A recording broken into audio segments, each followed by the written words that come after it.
So in this video, I'll be taking you through what the jury heard in court and the prosecution's closing speech. Now, what I found interesting about this closing speech in particular was how the barrister Brianna Ghey was able to lay out a strong yet simple case, but also how she tore apart the multitude of lies which were told in court by both Scarlett Jenkinson and Ratcliffe. Take a listen to the following. Members of the jury. On the 11th of February, Brianna Ghey was murdered in Linear Park. Both defendants now accept they were there at the time, but they both continue to deny that they inflicted any of the injuries that she suffered. Each defendant blames the other. It goes without saying that they can't both be telling the truth, but that doesn't mean that you have to choose between them. The prosecution does not have to prove which defendant actually wielded the knife, which of them physically inflicted the fatal wounds, or even whether it was one or both of them. Provided you are sure that they intentionally participated in the murder in some way, that they played a part in bringing about Brianna's death, intending that she be killed or seriously injured, then they are guilty of murder. In this case, the prosecution say when you stand back and look at the whole of the evidence, there can be no doubt that both of these defendants played their part in the murder of Brianna Ghey, and that when they did so they intended that she be killed or at least really seriously injured. Members of the jury, you may have found it difficult. You may have wondered why the defendants would do such a thing.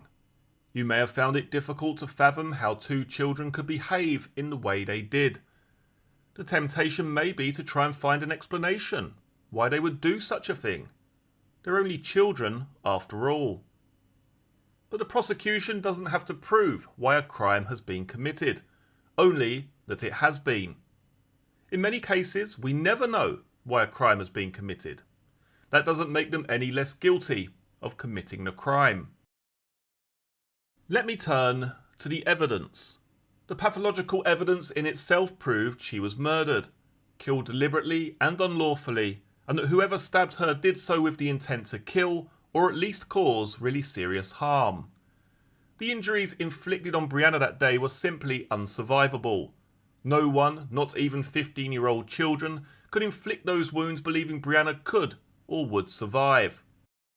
The prosecuting barrister, Miss Brianna Ghey, goes through the injuries pathologist Dr. Alison Armour described to the court during her evidence. She adds, "The pattern of injuries demonstrates that the knife was aimed principally to the back and the neck, although of course there were other significant wounds in this case. There were 14 stab wounds to the head and neck. There are a further 14 stab wounds to the chest. The knife must have been thrust into Brianna's body with considerable force. Dr. Armour told you that Brianna had no chance of surviving these injuries. Miss Ghey says there were also defensive injuries on Brianna's arms and that she was subjected to a sustained and violent assault with a knife. It was found that all of the injuries were consistent with having been inflicted with Eddie's hunting knife. His knife was perfectly capable of causing all of these injuries. There can be no doubt that whoever inflicted those injuries did so intending to kill her. Whoever inflicted these injuries intended to murder Brianna Ghey. Regardless of whoever was responsible for physically inflicting those wounds, both of these defendants are guilty because they took part in the killing. People, when they commit a crime together, may play different parts. In this case, there are only two suspects. The evidence demonstrates they both participated in Brianna's murder. They both encouraged the other to kill Brianna. They both contributed to a plan to kill her. They both played a part in carrying out that plan. And after they had killed her, they both took steps to conceal evidence and cover up their guilt. In other words, the evidence demonstrates that from first until last, these two defendants were in it together. The defendants had been friends since the age of 11. We know they trusted each other and the messages they exchanged demonstrate the intimacy of their relationship. They shared with each other their darkest thoughts, and they didn't tell anyone else what they spoke about. That, you may think, is because they were well aware of the extreme nature of their views. Scarlett has frankly admitted she was interested in torture and killing, and she enjoyed watching films on the dark web of people being tortured and killed. Not just fictional Hollywood films or documentaries, real footage. Just take a moment to think about what type of images she was looking at. She enjoyed the feeling of having power over people. Eddie raised no objections, expressed no disapproval. Scarlett told you he seemed to like the same things as her. Eddie told the police he didn't take Scarlett seriously and was just playing along with her. But what else could he say? You may think these messages speak for themselves. These were not naive children who didn't appreciate what they were doing or saying. They both knew what they were discussing was wrong. Miss Here reads out messages in which Scarlett tells Eddie about watching such videos. Eddie replies, "Just make sure no one finds out." Scarlett then says, "I know, I know." Miss Here says of other messages, they're a window into these defendants' minds. They demonstrate their attitude and values. The messages these two young defendants exchanged went far beyond the norm. More than that, you may think that they show how the defendants were feeling each other out, working out how far they could go with one another, testing the boundaries to see when the other person would say stop, but neither of them did. It's telling that in that first interview Eddie had with the police, he made no mention of these messages. In fact, he told the police that he had deleted all the messages he had exchanged with Scarlett. The messages showed it wasn't just Scarlett with whom Eddie spoke with. He spoke to other people about hurting them. He initiated a conversation about boy E. He gave them his contact details and said he wanted to see him either beaten to death or kill himself. Either one, he said, would make him happy. He made his own fair share of suggestions about who deserved to die and how. It's Eddie who wants to get rid of people who may ruin his chances with girl A. It's Eddie who ups the ante by researching gruesome ways to kill and torture. It's Eddie who thinks about the practicalities of how he would go about carrying out a murder. The need to lure a victim out, the need to get rid of the body. It's Eddie who buys the knife, and it's Eddie who makes it very clear he doesn't like Brianna. It's clear neither one of these defendants is being blindly led by the other. They're egging each other on, leading each other down a path that became more extreme and more real as time goes on. It was into this orbit that Brianna had the misfortune to enter. Befriended by Scarlett, who although initially fascinated by Brianna, soon began to dislike her. She didn't stop speaking to Brianna. She continued speaking to Brianna while plotting to kill her. We don't know why her feelings changed, but we know that she was aware of Brianna's vulnerabilities. We know Scarlett knew she was an anxious child. She was bullied at school because she was transgender. She suffered from depression. She was nervous about leaving the house. Before Scarlett made any mention to Eddie about Brianna, Scarlett knew Eddie had a problem with trans people and gay people. He referred to Brianna as it, a tranny, a femboy thing, subhuman, beneath him. He spoke in a derogatory way about boy E, who he referred to as a nonce, and boy R, who he said was gay. Knowing that, when Scarlett told Eddie she wanted to kill Brianna, you may think she would have known that Brianna was somebody that Eddie would be willing to help her kill. And she was right. There is no dispute that Brianna became ill as a result of an overdose. Scarlett denied to you that she had given Brianna tablets, but admitted she was there when Brianna took them. She told you they both took tablets in an effort to get high. Interestingly, only Brianna became ill. Do you accept Scarlett's explanation? Whether Scarlett by her own hand administered those tablets or encouraged her to take an overdose on the pretext of getting high, you may think is a distinction without any real difference. By this time she was no longer friends with Brianna. She had fallen out and was only pretending to like her. Is there any reason to doubt the content of these messages? That she had given these tablets to Brianna in order to try and kill her? The evidence suggests she wasn't exaggerating for effect. The evidence suggests she had given Brianna these tablets.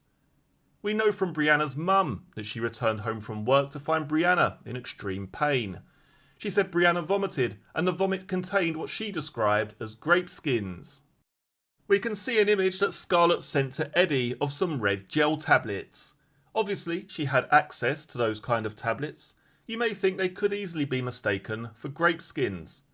The content of the messages is in fact consistent with the facts that we know them to be, the evidence of what was going on at Brianna's house.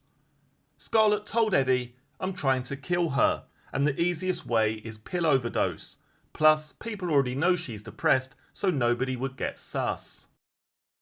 You may think this evidence demonstrates that Scarlett, who had been fantasizing about killing somebody, was starting to test those fantasies out, starting to put into practice what she was thinking about, starting to make her fantasy into reality.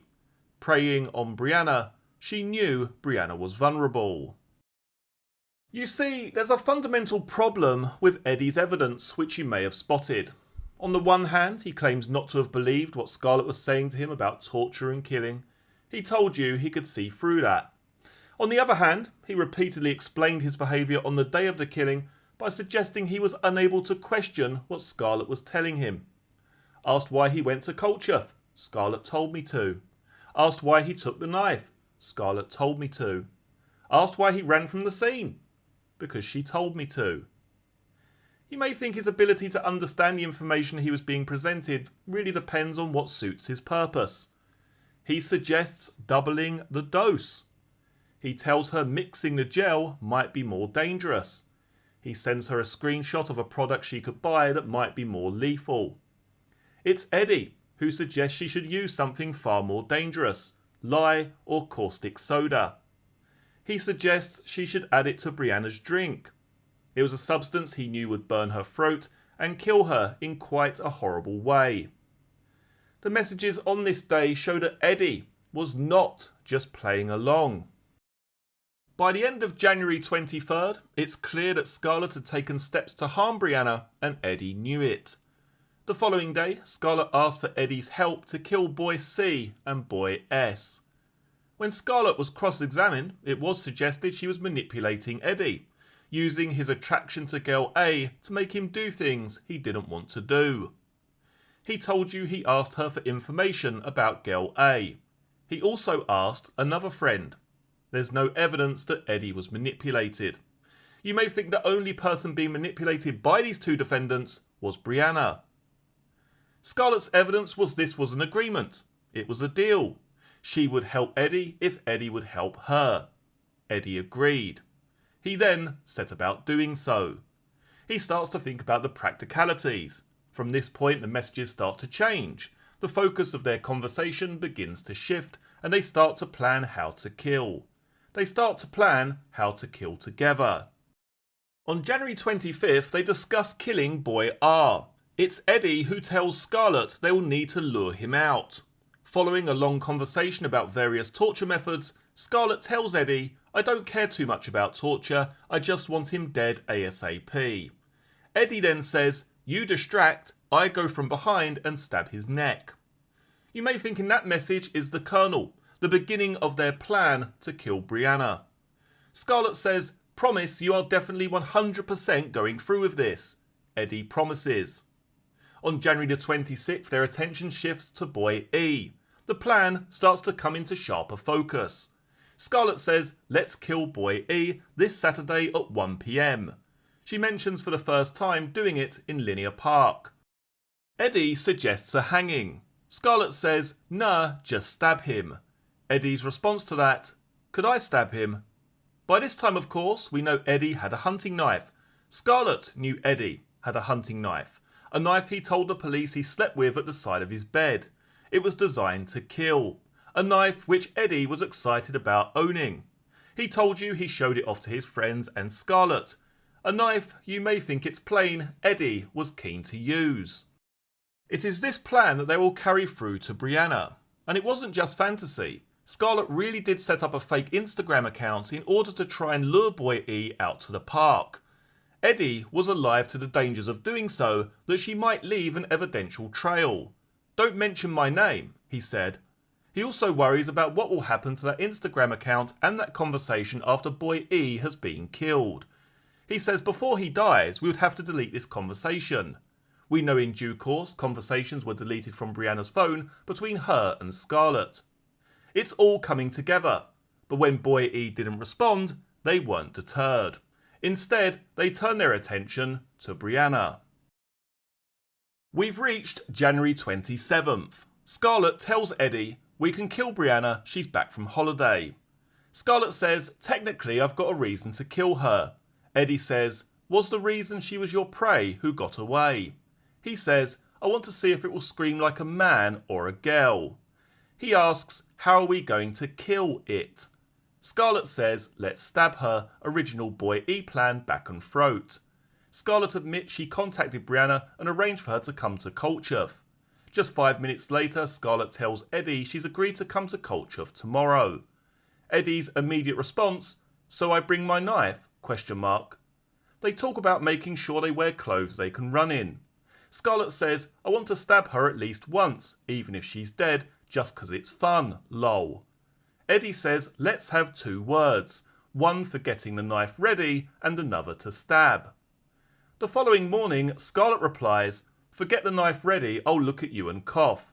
To stab, I'll say gay." That, members of the jury, was the plan. That was the plan they'd arrived at together. Essentially, it is the same plan they executed on February 11th when Brianna was killed. You can see that plan reduced to writing by Scarlett sent to Eddie. We can see it's a joint effort. Meet Eddie at the wooden posts at 1 p.m. Walk down to the library bus stop. The 3 of us walk to Linear Park. That was Scarlett's suggestion. I say a code word to Eddie. That was his idea. He stabs her in the back. I stab her in the stomach. Eddie drags the body into the area. We both cover the area with logs. They both wanted to stab Brianna according to this. We know Brianna had wounds to the back and the front of her body. Can you be sure that these defendants deliberately encouraged each other to kill Brianna? Can you be sure that they deliberately planned to do so? Well, it's all there in black and white. These are the defendants' own words. You may be sure they meant what they said because we know what happened next. The 28th of January was a day that didn't go to plan because we know Brianna didn't go to Culcheth, but the defendants did. You may think the evidence demonstrates that Eddie took his knife with him, although he denies it and Scarlett says she can't remember. When Brianna cancelled, the defendants were not deterred in pursuing their plan to kill Brianna. Quite the opposite. Scarlett tells Eddie, "I don't want to wait. I just want her to die really badly." She tells Eddie, "I want to see the pure horror on her face and hear her scream in pain." Scarlett was to get her wish, wasn't she? Eddie says, "All I wanted was to see what D size it had." Was that why Eddie approached Brianna as she lay on the ground in Linear Park? They've encouraged each other to kill. They've planned the killing. What did they actually do on February 11th? This time, Brianna did turn up. Scarlett lied to get her there. Had she not persuaded Brianna to come to Culcheth, Brianna might well be alive today. There are messages exchanged on the day before the murder. Eddie was anxious, it seems, to avoid a repeat of last time. "Have you asked it if it can go out?" Scarlett sent him a copy of a message she sent to Brianna, luring her out, it seems, with the promise of drugs. Miss Here says Scarlett lied about being wanted by the police in Birchwood in order to get her to Culcheth, which was a place that Brianna didn't know, putting Brianna at a distinct disadvantage. Eddie told you once he arrived in Culcheth, he gave his knife to Scarlett. This is an area of contention between the 2 defendants. Do you accept he gave his knife to Scarlett? In fact, it doesn't really matter. Because if Eddie supplied a weapon to Scarlett, knowing and intending she used it to stab Brianna, he would have participated in her murder just as much as if he had inflicted the wounds himself. Eddie lied to the police when he was interviewed. He told them he had never seen the knife before.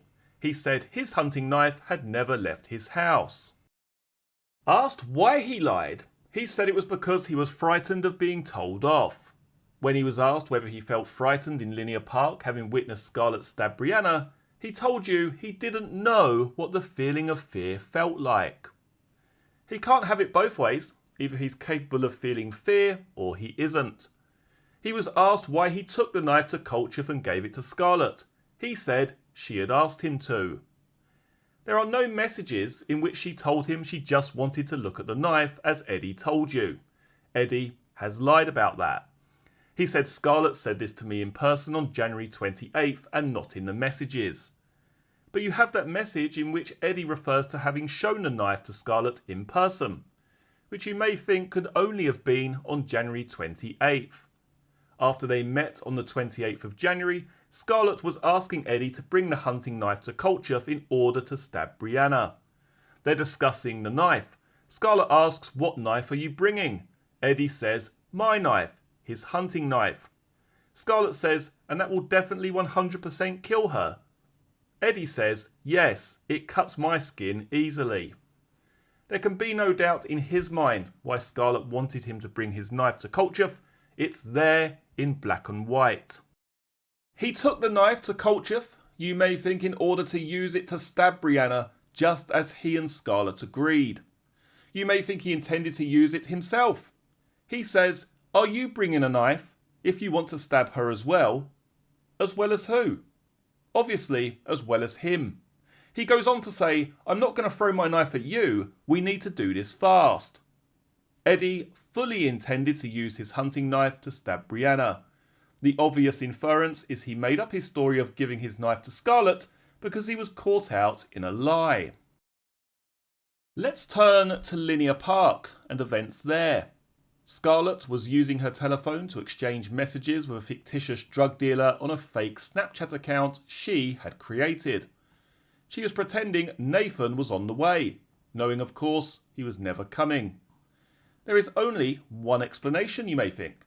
Scarlett was trying to keep Brianna at the scene until the defendants had the opportunity to carry out their plan, until no one else was about. At around this time they were seen by somebody else in the park. John Dagger was playing hide and seek with his children when he saw three young people. He said they were standing at the bottom of the steps. He felt as though he had interrupted something and they were waiting for him to pass. At one point he saw Scarlett go to the top of the steps. A few minutes later he saw Eddie go to the top of the steps as if he was checking where he had gone. Was he just admiring the trees, as he suggested to you in evidence? Or is this little piece of evidence consistent with him checking to see if the coast was clear? No one witnessed the killing of Brianna except for three people. These two defendants and Brianna Ghey. What they've chosen to do is to blame one another. Given the number of people that saw them that day, really they had no choice but to blame one another. There is no obvious, viable defence apart from that. You don't have to choose between them. You don't have to work out who inflicted the fatal wound. You may think, having heard all the evidence, that it's clear that Eddie inflicted at least some of those wounds. It was his hunting knife that was used, his hunting knife that was found back at his bedroom with Brianna's blood on it, her blood on his hands, her blood on his jacket, and her blood on his shoes. On the topic of expirated blood found on Eddie's jacket, she had been subjected to a severe assault. You may want to think about whether there's any real chance she was alive at the time Eddie approached her in order to expel blood of her own volition. When Eddie was interviewed, he said when he approached Brianna while she was on the ground, he didn't know if she was breathing and she didn't move. Brianna's face was towards the ground. She was facing down. You'll want to consider whether there was any real opportunity for Brianna to have expirated blood onto Eddie's jacket, or the explanation is he was in close proximity to Brianna when impact splatter was generated. In other words, whether he was in close proximity to her at the time she was being assaulted. Miss Here turns next to blood on the shoes. In the overall scheme of things, it's accepted there were drops of blood on Eddie's shoes. You'll have to consider how they got there. His explanation is he stood within centimetres of Brianna while she was on the ground. You know his shoes would have to be underneath the source of dripping blood and not to the side. She says of a cut on Eddie's hand, he said it was a cut that was caused when chopping limes on the Friday. We know that a spot of his blood was found on Scarlett's trainers. The only opportunity for it to have got there was on February the 11th. The obvious inference is Eddie cut his finger while he was stabbing Brianna. He cut his finger so that a drop of his blood fell onto her trainers. Miss Here says the forensic evidence is entirely consistent with him being in close proximity to Brianna when she was being attacked with the knife. There are only two candidates, and one has blood on him.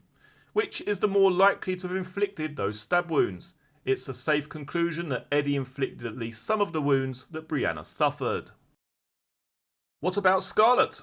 Did she inflict some of those wounds? Forensic scientist Jane Ruffley said it would possibly be unlikely that she inflicted all of the wounds, which is Eddie's case. The evidence that Scarlett joined in comes not from the scientists, but from Scarlett herself. In those messages, she told Eddie that she wanted to stab Brianna. She wanted to do it at least once, just for fun. She said she wanted to stab Brianna in her stomach. Whether she did so or had the opportunity to do so is a question you will want to consider. We know there is a stab wound close to Brianna's stomach, away from the other injuries.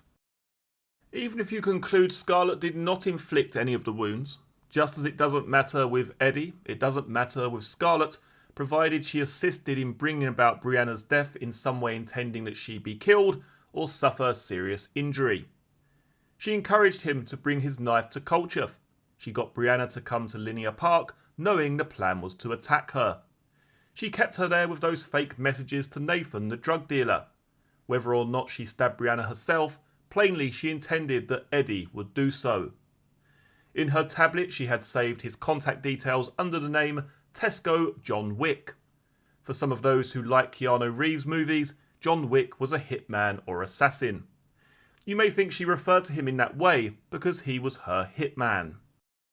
Whoever stabbed Brianna, they were both right there at the time. Neither had wandered off to have a wee or to stretch their legs. Scarlett did not give her account when she was interviewed. You may think it's a story she has invented since. You may think she has copied what Eddie said. Eddie's evidence is also demonstrably untrue. It simply doesn't account for the extent of the pattern of blood on his clothing. If there is any doubt that these defendants were in it together, the evidence of what happened afterwards must dispel any doubt once and for all. She says they behaved in a way that was completely at odds with what might be expected if they had just seen the other stab Brianna to death. CCTV shows they remained together as they walked away from the scene side by side, moving in lockstep with one another. They passed the drain in which Brianna's blood-stained phone was found, and you may think it must have been Scarlett who took it from the scene. We can see that the entry indicates that Scarlett at 15:06 deleted a Snapchat that she had with Brianna. She was asked why she did that. She couldn't explain why. Of course she couldn't. It is completely inconsistent with her account of having just innocently witnessed the death of Brianna. That she tampered with evidence at that time shows you just how cool and calculated she was. Miss Here refers to a message sent from Brianna's phone to Scarlett's phone around this time. It said, "Girl, where are you?" That message you may think was a message sent by Scarlett. It's the only logical explanation. Brianna would have been able to see her. You can see for miles down that path. She would have been able to see where Scarlett was. We know about Scarlett's propensity to manipulate telephone evidence. Miss Here says she did so in order to set up an alibi for herself. For all their careful planning, it doesn't seem to be the case that either of them contemplated the possibility that they might be caught. They hadn't thought about what they were going to say to the police. No doubt they thought they were too clever to be caught. As the penny drops, Scarlett takes steps to make sure she and Eddie are singing from the same hymn sheet. Protecting him, protecting herself, still acting together. Eddie, on the other hand, appears to be having doubts. He didn't respond to her message telling him to stick to the story or answer her phone calls. He didn't want to make her paranoid in case she blamed him. Is the truth in fact that it was Eddie who was starting to get paranoid about what Scarlett may say about him, and decided to effectively throw Scarlett under the bus at that stage, knowing what she was going to say about those events? He had the advantage. He wasted no time in placing all the blame on Scarlett, figuring out that he would have to blame her before she blamed him. The game was effectively up. Since then, they have blamed one another.